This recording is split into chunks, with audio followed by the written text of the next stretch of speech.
Drones ucranianos. Destruyen la fábrica de drones más grande de Rusia. Lo que pasó.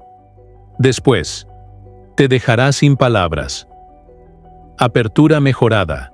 ¿Qué pasaría si te dijera que la tecnología más avanzada de defensa aérea del mundo puede ser derrotada por un dron que simplemente...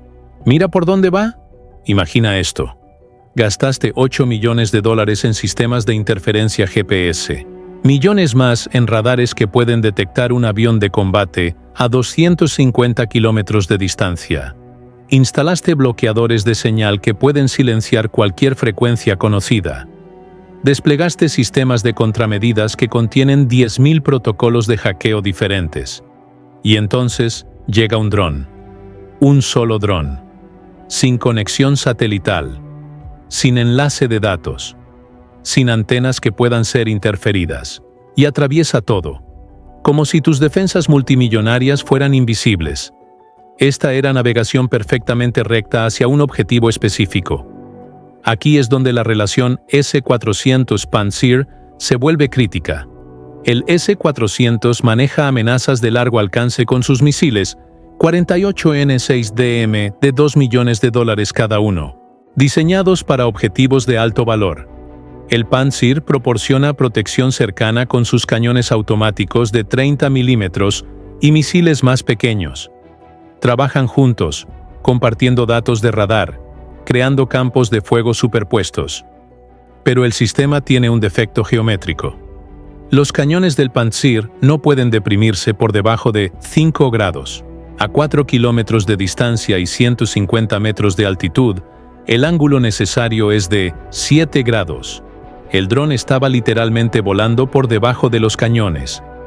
Los misiles caros estaban doctrinalmente reservados para amenazas mayores. Los cañones automáticos baratos no podían alcanzarlo. El contacto descendió de nuevo a 150 metros, desvaneciéndose en el desorden del suelo. El desorden del suelo es básicamente el punto ciego del radar. Todos los reflejos que rebotan en árboles, edificios, colinas y terreno, que crean ruido en la pantalla.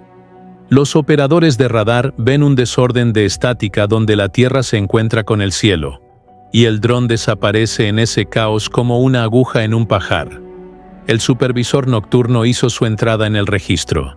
Posible contacto UAV, rumbo 087, evaluado como reconocimiento, perdido en desorden del suelo. No se tomó acción. Para las 10:15, cuando el turno diurno finalmente revisó los registros, el UTI estaba 40 kilómetros más allá de su posición. El nuevo operador revisó su pantalla. Nada allí. Las térmicas matutinas a menudo causan retornos falsos. Lo descartó. La advertencia a la buga fue actualizada. Aproximación de dron confirmada. Alta confianza. Llegada estimada 11:50 horas. Múltiples sistemas no lograron interceptar. Los operadores de contradrones en Alabuga comenzaron a preparar sus sistemas. Tenían sistemas de contradrones construidos específicamente que tendrían éxito donde la defensa aérea tradicional había fallado, pero no contaban con algo único que los ucranianos habían hecho. Acto 4. El hackeo imposible.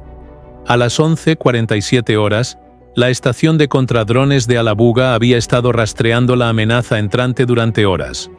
Bryansk reportó falla de interferencia GPS a las 6:30. Nizhny Novgorod registró contacto de radar a las 9:45. Ahora estaba aquí, 8 kilómetros de distancia, ascendiendo a 250 metros, volando directamente hacia ellos a plena luz del día. El sistema que ves aquí es el Repellent 1. Construido específicamente para detener drones. Esa antena direccional enfoca 500 vatios en un cono de 30 grados, abrumando cualquier receptor de dron dentro de 2.5 kilómetros. La computadora del sistema contiene 10.000 protocolos de comando. Cada frecuencia, cada estándar, cada comando de anulación jamás usado por drones. Frecuencias militares turcas, estándares OTAN, protocolos ucranianos, incluso códigos comerciales chinos. El operador activó el sistema. 500 vatios de energía electromagnética golpearon el dron, recorriendo los 10.000 comandos en 4 segundos. Regresar a casa. Aterrizar inmediatamente. Entrar en modo hover. Cambiar a manual. Parada de emergencia. Cada posible anulación transmitida en cada formato posible. El AN-196 continuó sin cambios. Recto. Nivelado. Mecánico. El ataque de salto de frecuencia vino después. El sistema comenzó a golpear frecuencias específicas en intervalos de microsegundos, tratando de atrapar al dron entre saltos. Incluso los sistemas militares encriptados podían fallar si golpeabas la frecuencia correcta en el microsegundo correcto. Esto había funcionado en drones antes que pensaban que eran resistentes a la interferencia. Sin respuesta. 5 kilómetros y cerrándose. El suplantador, GPS, CRR-VSS-5, se unió al asalto, transmitiendo señales satelitales falsas a 100 dBm, 1000 veces más fuerte que el GPS real, creando una posición fantasma a 500 kilómetros de distancia, luego gradualmente retrocediéndola para engañar al dron para que girara. Esto nunca había fallado contra sistemas guiados por GPS. El dron mantuvo su curso. 3 kilómetros. El análisis de su trayectoria de aproximación reveló la verdad aterradora. El dron estaba siguiendo puntos de referencia visuales. Carretera principal hasta la torre de agua. Ajustar en el cruce ferroviario. Corregir en la curva del río. Navegación óptica pura, comparando terreno con imágenes almacenadas. Pero esa no era la peor parte. Dentro del dron no había bola de sensor. Removida. Sin domo de comunicación satelital. Desaparecido. Sin matrices de antenas. Cortadas. Tanques de combustible extra soldados donde el equipo debería estar. Los receptores de control no solo estaban deshabilitados, habían sido físicamente removidos. Cables de antena cortados y sellados. Módulos de radio desinstalados. No había camino de RF hacia la computadora de vuelo. Estaban tratando de hackear un dron que no tenía conexión que hackear. Todas las estaciones cambiaron a interferencia de barrera. 14 interferidores abiertos simultáneamente, creando una tormenta electromagnética desde 100 MHz hasta 6 GHz. 50 vatios por megahertz, de ruido puro que debería hacer colapsar cualquier procesador solo por corrientes inducidas. Las computadoras del dron, envueltas en jaulas de Faraday de aluminio, no registraron la interferencia. El blindaje electromagnético completo significaba que los procesadores seguían funcionando. Punto de referencia 1146 alcanzado. Proceder al punto de referencia 1147. Iniciar picada terminal. Acto 5. El final. A las 11:52, mediodía en punto, el AN-196 atravesó la malla antidrones a 180 km por hora. La rejilla de acero diseñada para cuadricópteros de 5 kilogramos se cortó instantáneamente contra 700 kilogramos de aeronave. La cabeza de guerra de termita penetró el techo del almacén. La química fue instantánea. Óxido de hierro más aluminio. Shara, hierro más óxido de aluminio, más 2500 grados Celsius. El chorro de metal fundido cayó sobre los Shahed almacenados. El primer tanque de combustible se rompió en 0,03 de segundo. La relación de expansión del vapor de combustible de 8000 a 1 creó una sobrepresión masiva. 2 segundos. 50 drones explotando en secuencia. 8 segundos. Estructura del techo fallando por 3 atmósferas de sobrepresión. 15 segundos. Pared norte volada hacia afuera. 30 segundos. Los 5500 Shahed consumidos. La bola de fuego ascendió a 800 metros. La sobrepresión rompió ventanas a 5 kilómetros de distancia. 6 meses de producción. $500 millones de tecnología iraní, vaporizados en menos de 1 minuto. Conclusión. Un dron de largo alcance había demostrado que en la era de la guerra autónoma, todas las defensas sofisticadas eran solo sistemas caros, gritándole a un dron que no podía escucharlos. Los rusos gastaron cientos de millones en sistemas de interferencia GPS, en radares de última generación, en bloqueadores de señal de banda ancha, en protocolos de hackeo que cubrían cada frecuencia conocida. Y todos fallaron, no porque la tecnología fuera defectuosa, sino porque estaban luchando la guerra equivocada. Estaban preparados para detener drones controlados remotamente. Drones que dependían del GPS. Drones que necesitaban enlaces de datos. Ucrania envió un dron que no podía ser controlado, que no necesitaba GPS, que no tenía enlaces de datos que cortar. Enviaron un dron que simplemente miraba por dónde iba. Y esa simplicidad brutal fue su arma más poderosa. Porque no puedes hackear lo que no puede escucharte. No puedes interferir señales que no existen. No puedes derribar lo que vuela por debajo de tus cañones y es demasiado pequeño para desperdiciar misiles caros. Esta es la lección de Al-Abuga. La tecnología más avanzada del mundo puede ser derrotada por un dron de 700 kilogramos con cámaras y un mapa. La sofisticación no siempre gana. A veces, la solución más simple es la más letal. Y en el futuro de la guerra, las defensas multimillonarias podrían ser inútiles contra enemigos que simplemente miran por dónde van. Hasta la próxima. Es la historia de cómo Ucrania envió un solo dron a destruir la fábrica de drones más grande de Rusia. 900 kilómetros dentro de territorio enemigo, pasando por capas tras capas de sistemas defensivos que costaron cientos de millones. Y lo que sucedió no fue un fracaso tecnológico. Fue una lección brutal sobre el futuro de la guerra. Porque a veces, la solución más inteligente es la más simple. No puedes hackear lo que no puede escucharte. 9 de agosto de 2025, 4:15 de la madrugada. Un dron ucraniano despega en una misión sin retorno. Y en 10 horas, cambiará todo. Acto 1. Los primeros 30 segundos. Son las 4:15 de la mañana del 9 de agosto de 2025. Un solo dron ucraniano surca el cielo nocturno, adentrándose en espacio aéreo ucraniano, en una misión de ida hacia la fábrica de drones militares más grande de Rusia. Esta instalación fabrica 500 drones cada mes que devastan las ciudades ucranianas. En 10 horas, este único dron ucraniano lo cambiará todo. Pero primero, debe sobrevivir los próximos 30 segundos. El dron pasa junto a una posición de defensa antiaérea ucraniana. Sin transpondedor IFF. Sin enlace de datos. Sin identificación. Solo un vuelo estable que se ve exactamente como un ataque ruso. El radar del Shepard ucraniano lo detecta de inmediato. Los cañones gemelos de 35 milímetros giran para rastrearlo. La computadora de control de fuego calcula la solución de intercepción. 8 kilómetros de distancia. El operador mira fijamente su pantalla. El contacto coincide con el perfil de un Bayraktar TB2. Los rusos habían capturado TB2 antes y los habían usado contra las fuerzas ucranianas.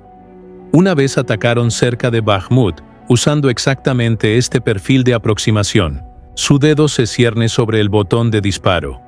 A esta distancia, sus proyectiles de tungsteno destrozarían cualquier dron en segundos. Entonces recuerda el briefing de medianoche. De las 4:20 a las 4:30 horas, no atacar objetivos aéreos a 150 metros de altitud, más o menos 5, a 150 kilómetros por hora, más o menos 10, a través de estas coordenadas exactas. Sin explicación. Sin contexto. Su reloj marca las 4:19. 1 minuto hasta que se abra la ventana. 4 kilómetros cerrándose. El control de fuego muestra 94% de probabilidad de impacto. Cada instinto gritándole que dispare. El sistema que lo estaba rastreando era un cañón antiaéreo autopropulsado Shepard ucraniano. Esos cañones automáticos gemelos, o Oerlikon, de 35 milímetros, pueden disparar 1100 proyectiles por minuto. Cada proyectil contiene 152 subproyectiles de tungsteno. La munición detona a una distancia predeterminada, creando una nube letal precisamente donde estaría el objetivo. Ningún dron podría sobrevivir volando a través de esa tormenta de tungsteno. 6 kilómetros/hora. La computadora de control de fuego ya estaba calculando la posición, Pero algo inquietaba al operador. Los drones ucranianos despegaban de noche para ataques al amanecer. No a las 4:15. Volaban alto para evitar fuego amigo. No a 150 metros donde cada cañón podría alcanzarlos. 5 kilómetros. El radar lo pintaba claramente. 12 metros de envergadura. Configuración de doble cola. Definitivamente un Bayraktar, o al menos eso pensaba. Pero este mantenía protocolos de aproximación ucranianos mientras volaba hacia territorio ruso. 4 kilómetros de distancia ahora.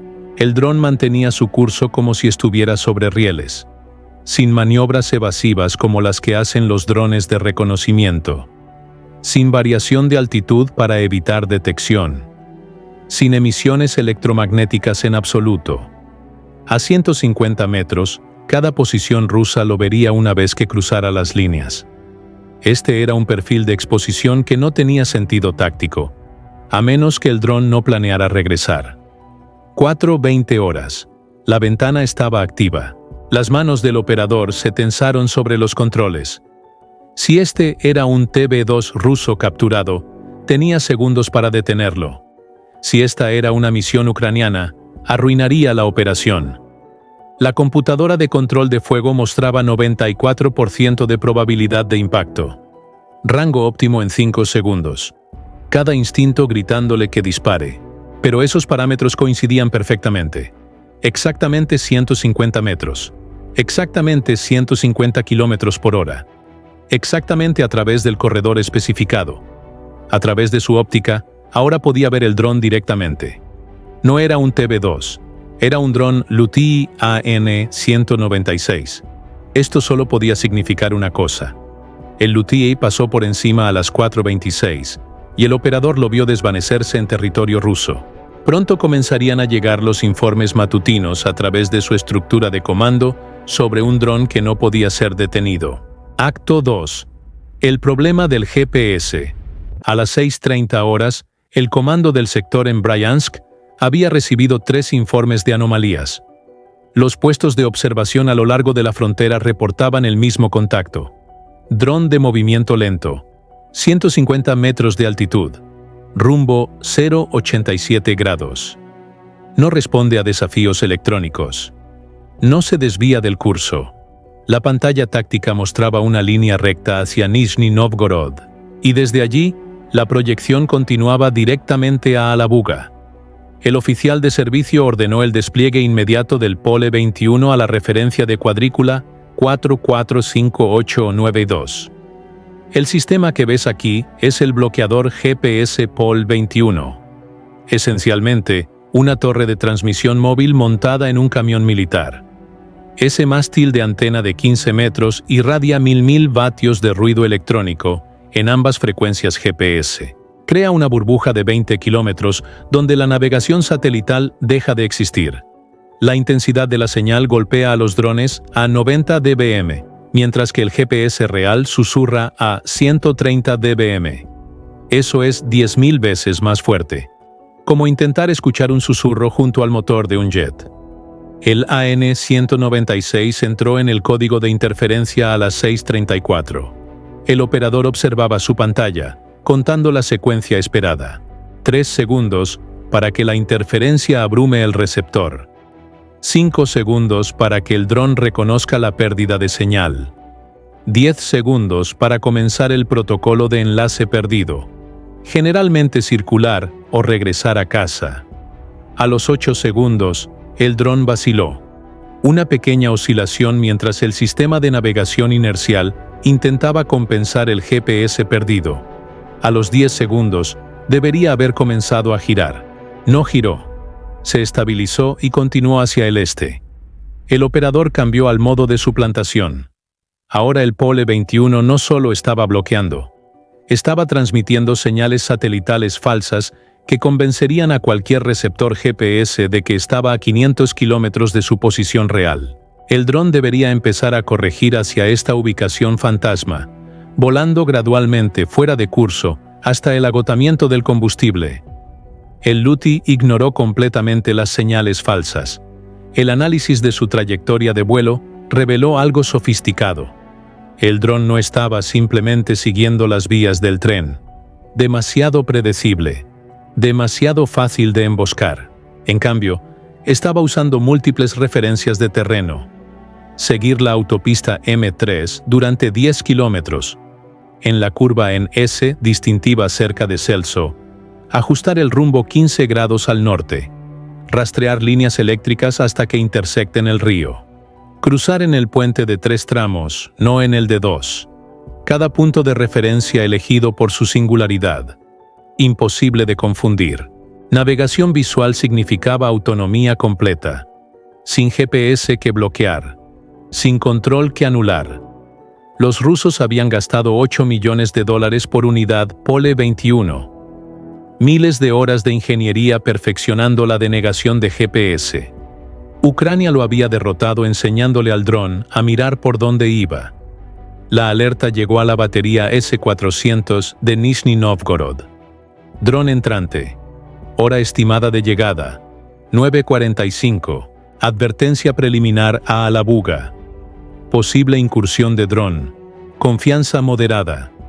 Llegada estimada a las 11:50 horas. Para las 8:00. Los operadores rusos de guerra electrónica estaban rastreando algo que no debería existir. Un dron navegando precisamente a través de la oscuridad del GPS, siguiendo autopistas, ríos y líneas eléctricas como un turista con un mapa perfecto. Cada punto de control acercándolo más a Alabuga, donde 5.500 drones, Shahed, esperaban en almacenes antes de su despliegue sobre los cielos ucranianos. Acto 3. El radar ciego. A las 9:45 horas, la batería S-400 cerca de Nizhny Novgorod había estado rastreando informes de anomalías durante 3 horas. Bryansk había perdido un dron inmune al GPS que se dirigía hacia ellos. Ahora su radar lo encontraría. El sistema que ves aquí es el radar 92N6E Gravestone, los ojos del S-400. Esos paneles contienen 10.000 módulos de transmisión-recepción, que emiten 100 kilovatios de energía enfocada en la banda S de 2 a 4 GHz. Contra un objetivo del tamaño de un caza con una sección transversal de radar de 3 metros cuadrados, el alcance de detección llega a 250 kilómetros. Pero la física del radar es brutal con objetivos pequeños. El AN-196 presenta solo 0.5 metros cuadrados, 6 veces más pequeño que un caza. El alcance de detección no cae linealmente. Sigue la raíz cuarta de la relación de sección transversal del radar. Esa matemática colapsa la detección de 250 kilómetros a solo 107. Peor aún, el dron volaba a 150 metros de altitud usando la curvatura de la Tierra como escudo. A las 9:45, el dron ascendió a 200 metros para despejar el terreno. El radar lo detectó de inmediato. UAV de movimiento lento, rumbo 262, distancia 89 kilómetros. La clasificación era inconfundible. 12 metros de envergadura, configuración de doble cola. Posible Bayraktar TB2. Pero la ubicación era imposible. Los drones turcos tenían un alcance de 300 kilómetros. Este contacto estaba a 900 kilómetros de Ucrania. El momento no podía ser peor. Cambio de turno a las 10:00 horas. La tripulación nocturna tenía 13 minutos restantes, ya mentalmente desconectados. La tripulación diurna no podría estar completamente orientada hasta las 10:15. Este era el vacío del que nadie hablaba. 15 minutos en los que nadie quería tomar decisiones críticas. La trayectoria mostraba una línea perfectamente recta hacia Alabuga, no el patrón errante de reconocimiento, no el comportamiento de búsqueda de vigilancia. Esta